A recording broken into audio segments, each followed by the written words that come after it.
Bueno, para entender las protestas sin precedentes en Bielorrusia es importante más que todo recordar su historia. El territorio fue uno de los primeros asentamientos eslavos, etnia que se extendió por el este del continente europeo durante los siglos VI y VII, ya que con el paso de los siglos los reinos de Polonia, Lituania y Rusia ocuparon el territorio por su posición central en el este de Europa. Bueno, ahora lo que voy a explicar es que es un conflicto híbrido. Bueno, básicamente es una situación en la cual pues las partes se abstienen del uso de las fuerzas armadas y actúan combinando pues como la intimidación militar, pero sin llegar a un ataque, y a la explotación de vulnerabilidad económica, política, tecnológica y diplomática. Bueno, y ahora voy a explicar lo que es un conflicto asimétrico. Es como un enfrentamiento armado entre, entre actores, por así decirlo, que son desiguales, como usualmente entre Estados Unidos y grupos insurreccionales, movimientos de liberación nacional o también los grupos terroristas, ya que pues todos estos pues son actores bastante desiguales. Bueno, el conflicto entre Bielorrusia y Polonia, por el destino de inmigrantes traídos por el gobierno del primero para impulsarlos a trasladarse a territorio polaco, planteó un nuevo alcance de la guerra híbrida. Así que, bueno, el gobierno polaco, la Unión Europea y pues básicamente la jefa de gobierno alemán y la OTAN han caracterizado este conflicto como expresión de la guerra híbrida, ya que en este caso los inmigrantes de Siria, Irak y Yemen, organizados por las redes del tráfico ilegal de inmigrantes y llegaron por vía aérea a Minsk, que es la capital del país. Fueron llevados a la frontera con Polonia para que estos ingresaran ilegalmente al territorio de la Unión Europea. Desde allí se trasladarían a otros países de la misma. Después, Polonia pues había sido uno de los países de la UE que más duramente cuestionó en 2020 la elección de Bielorrusia, que esta fue denunciada como fraudulenta. Bueno, y ahora sigo con los personajes que estuvieron en este conflicto.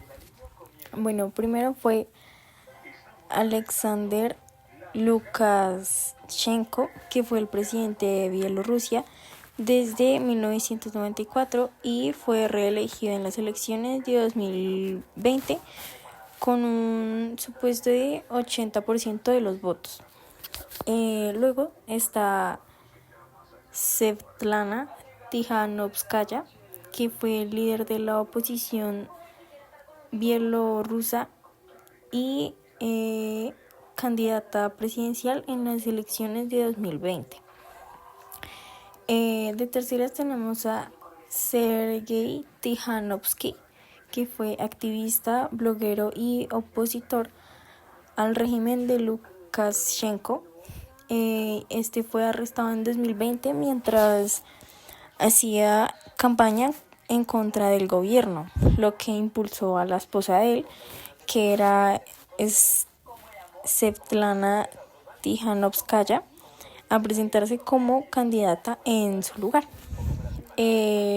Sigo con María Kolesnikova, que fue un miembro destacado de la oposición, ya que fue una de las principales líderes del Consejo de Coordinación de la oposición, que también fue arrestada en septiembre de 2020 tras resistirse a un intento de deportación forzada. Después tenemos a Valery Tsepkalo, que fue un ex embajador y un político bielorruso que intentó postularse también en las elecciones de 2020, pero su candidatura fue bloqueada por ya que fue excluido de la carrera electoral y apoyó a la oposición y se exilió. Luego estamos con Pavel Latushko, que es un ex diplomático y ex ministro de Cultura, que se unió al Consejo de Coordinación de la Oposición tras las elecciones, que fue un fuerte crítico del régimen y jugó un papel, pues la verdad, muy importante en la movilización del apoyo internacional. Luego estamos con Roman Protasevich, que fue un periodista y activista bielorruso también, que fue un ex editor del canal de Telegram, que fue fundamental más que todo para organizar y coordinar las protestas a través de las redes sociales. Pero también fue arrestado en mayo de 2021 cuando el régimen de Lukashenko desvió un avión comercial que era el que lo transportaba. Y por último tenemos a Víctor Babariko, que fue un banquero y opositor político que también intentó postularse como candidato presidencial en 2020. Pero también fue arrestado antes de todas las elecciones, ya que pues fue considerado como parte de la represión política contra los candidatos que representaban una amenaza para el régimen de Lukashenko. Buenas tardes, mi nombre es Ana Sofía Trujillo Patiño, soy del grado 10º y el día de hoy estoy con la profe Estefanía. Le voy a hacer unas preguntas sobre el conflicto híbrido de Bielorrusia con la Unión Europea. Entonces, ¿sabes cuál fue la participación de Bielorrusia en la invasión de Rusia a Ucrania? Sí, resulta que el conflicto básicamente empieza porque sabemos que vienen migrantes de varios países, ¿no? Empezando por países del Golfo Pérsico y otros de Europa Oriental. Entonces, en el momento en el que empieza la invasión, lo que hace Bielorrusia es permitir que la frontera que tiene Rusia con Ucrania deje que por medio de Bielorrusia pasen más personas como para atacar campamentos en Donetsk y Luhansk, que son como los lugares donde está el conflicto. Entonces, como Bielorrusia es un país prorruso, permite que todo el mundo tenga ese tránsito sin evitar, digamos, que pasen con armas, con tanques y puedan atacar. Entonces, que son aliados de Rusia.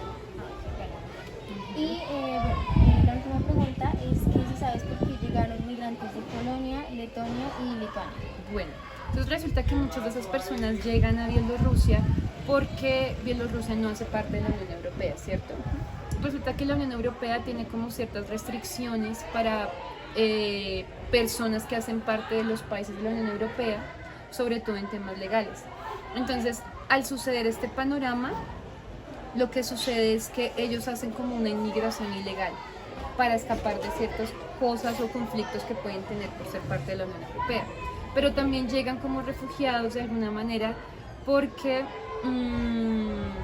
vuelvo y digo, al ser Bielorrusia un aliado de Rusia, tienen muchas políticas que benefician a la gente que viene de otros países que no está de acuerdo como con el régimen que haya en su país, sino que les gusta ser prorrusos. Dentro de todos estos países que tú mencionas, ellos anteriormente hacían parte de la Unión Soviética. Entonces, ¿qué pasa? Que la Unión Soviética todavía tiene como muchas costumbres que son de Rusia. Y cuando tú vas a Rusia es muy parecido a Estados Unidos en el tema de que te dan muchos beneficios, porque te dan subsidios, te dan alimentación gratis en algunas partes, te dan educación gratis. Entonces, ¿qué es lo que pasa? Que Bielorrusia los tiene un ratico hasta que ellos pueden emigrar finalmente hasta Rusia. Muchas de esas personas también son personas que venían de lugares como lo que decíamos del Golfo Pérsico, que vienen de Siria, que vienen de Irán, que son naciones amigas de los rusos, pero que cometen como ciertos crímenes contra otros grupos que no están a favor, digamos, como del mismo régimen que está manejando Rusia en Europa o en Asia. Bueno, muchas gracias. De nada. Buenas tardes, mi nombre es Ana Sofía Trujillo Patiño, Y bueno, el día de hoy estoy con la profe Andrea. Entonces pues le voy a hacer unas preguntas sobre el conflicto híbrido de Bielorrusia. Entonces, ¿pues sabes algo del tema o algo así? Bueno, sé que Bielorrusia viene de la Unión Soviética, entonces hasta hace poco fue como independizada y también digamos que sus causas sociales corresponden a que fue invadida por la Alemania nazi después de la Segunda Guerra Mundial. Ok. ¿Y sabes alguna consecuencia del conflicto?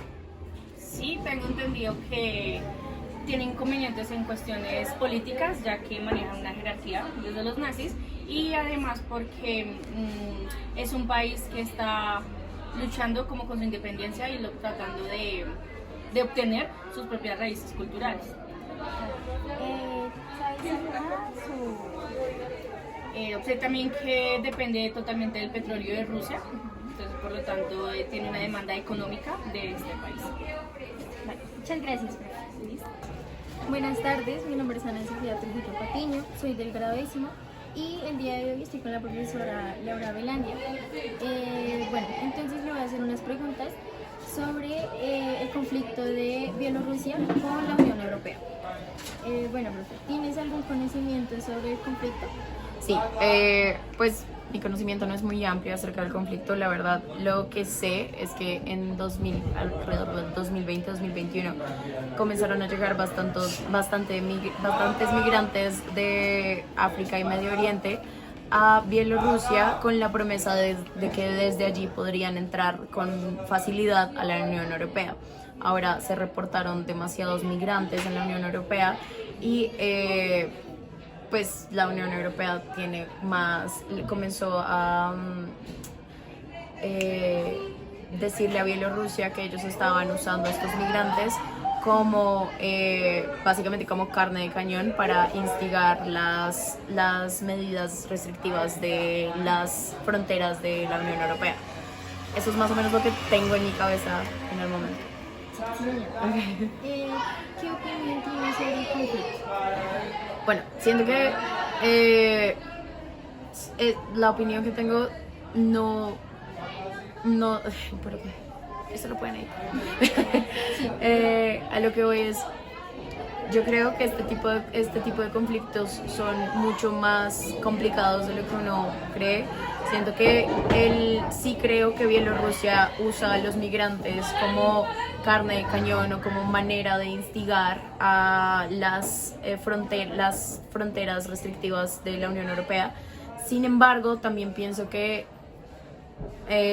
no deberían haber tantas restricciones para pasar de un país a otro, especialmente cuando hablamos de migrantes del Medio Oriente y del Medio Oriente y de África, siendo que sabemos que son zonas de bastante conflicto, entonces son personas que van a necesitar ayuda. Entonces me parece que tener tantas restricciones como las que tiene la Unión Europea o como las que tiene Estados Unidos o cualquier otro país, pues digamos primermundista entre comillas, es redundante, siendo que son estos mismos países y estos mismos continentes los que terminan dañando los continentes de donde salen los migrantes. Entonces siento que es un conflicto mucho más grave de lo que parece y mucho más complicado de hablar. Entonces a mí este tipo de conflictos me generan opiniones bastante controversiales. Perdón, siento que estoy hablando mucho y no estoy diciendo nada, pero lo que voy es que siento que este tipo de conflictos solo nos llevan a una única conclusión, y es que